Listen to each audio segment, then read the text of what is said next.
Today I'm checking my hives for Varoa mites, and I wanted to shoot a quick video to show you how you can do that.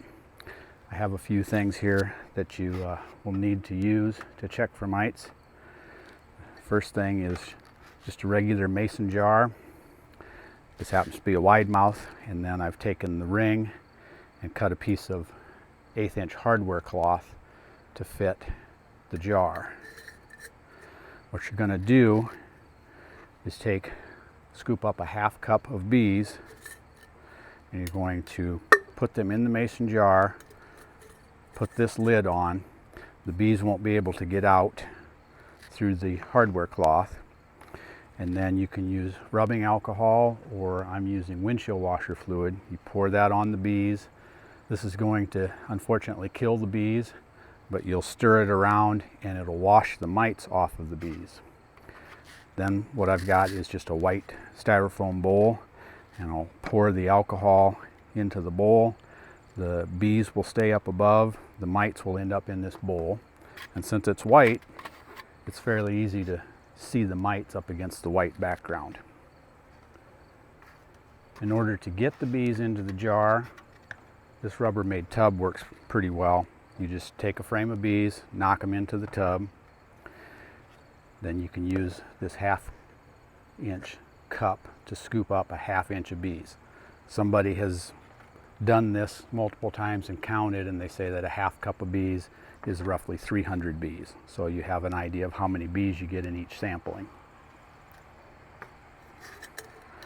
Something else that's handy if you're going to do several washes in a row, if you have a second jar and a strainer, you can pour the windshield washer fluid through this. The mites won't go through, and you can reuse your washing solution.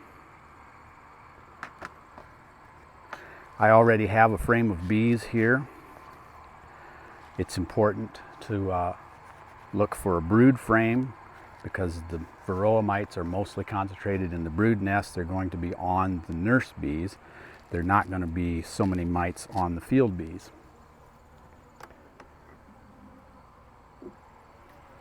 So you can see this is a pretty decent frame of capped brood on this side. If you can, it's nice to find one that's mostly emerging brood. I didn't really find one today. The other side of this frame has some eggs and open brood and some capped brood, so it's a pretty decent frame for this sampling. And there's more than enough bees on this frame to get my 1/2 cup. You definitely want to make sure you look the frame over thoroughly and make sure that your queen is not on this frame, because the bees that you end up sampling are going to die, and the last thing you want is to kill your queen. What I usually do is take the frame and knock it into this tub. The first thing you'll notice when I do that is quite a few of the bees fly up, and those bees will fly back to the hive. They're field bees, they know where the hive is at, and it's actually an advantage because we don't want so many field bees in our sampling. Again, we want nurse bees. So when I knock the frame and the bees fly up, that's good. They'll fly back to the hive. They're field bees, we'll get them out of our way. Most of what stays in this tub are nurse bees. And then once you get them in the tub, you can shake it around and spread them out, or just let them walk around.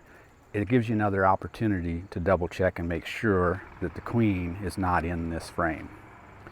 So I'm going to go ahead and knock the frame into the tub.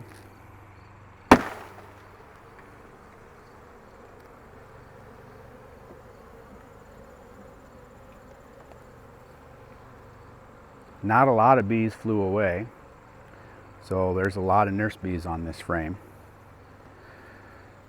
I will put these bees back in the hive when I'm done. There's definitely more bees than what I need for my sampling. And now I'm double checking, making sure the queen's not in it.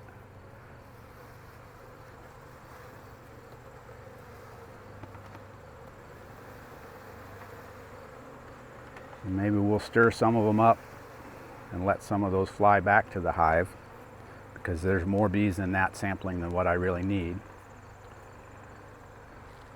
I'll give them a little time, let them spread out a little bit.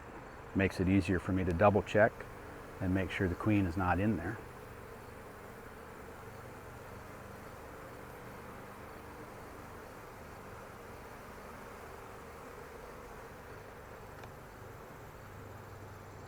This measuring cup fits in the corner of the tub fairly well.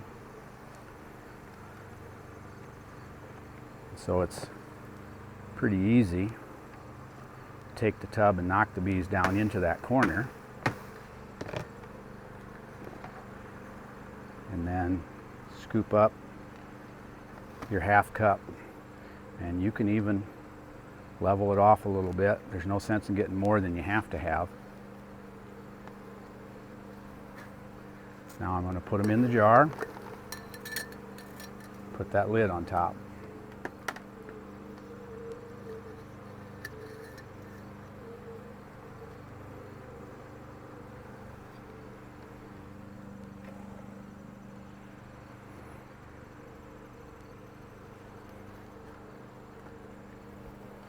And this is just regular windshield washer fluid that you would use in the winter time, the type that won't freeze.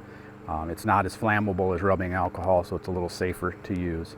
I like to knock the bees to the bottom of the jar. I'd like to kill them as quickly as possible so they don't have to suffer. And then just pour that in.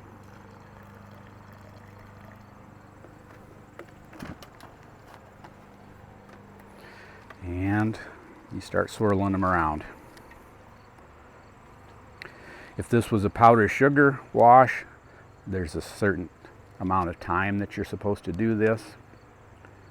For alcohol wash or windshield washer fluid, I think 30 seconds is probably enough.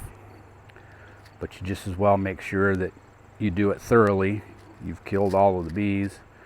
You just as well make sure that you agitate things enough that the Varoa mites are actually coming off of the bees, and you'll get a good sampling.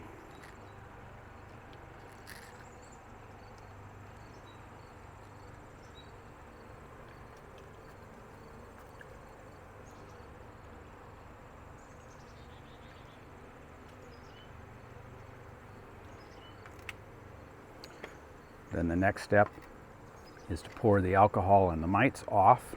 And again, the bees will all be held back by this hardware cloth.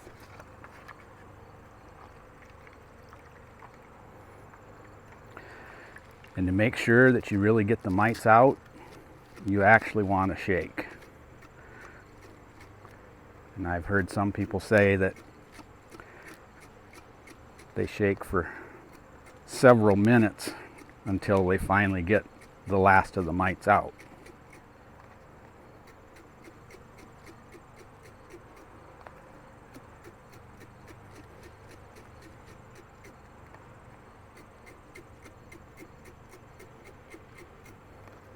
Some people will take this sample when they're done and put it in a Ziploc bag and freeze it. And in the winter time, they'll go back through it, maybe count the bees to see if they got 300, see if there's any mites that they missed. Another thing you can do is spread them out on the hive top, get another good look at them.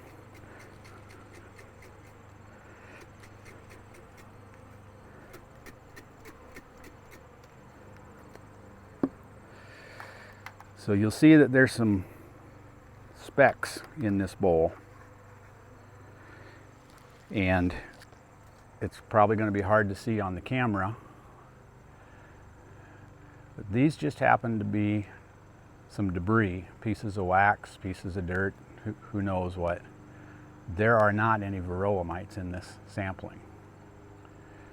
Once you've done this once or twice, you'll know when you have a Varoa mite. And I'll grab a frame out of another hive and see if I can find one to add to the end of this video.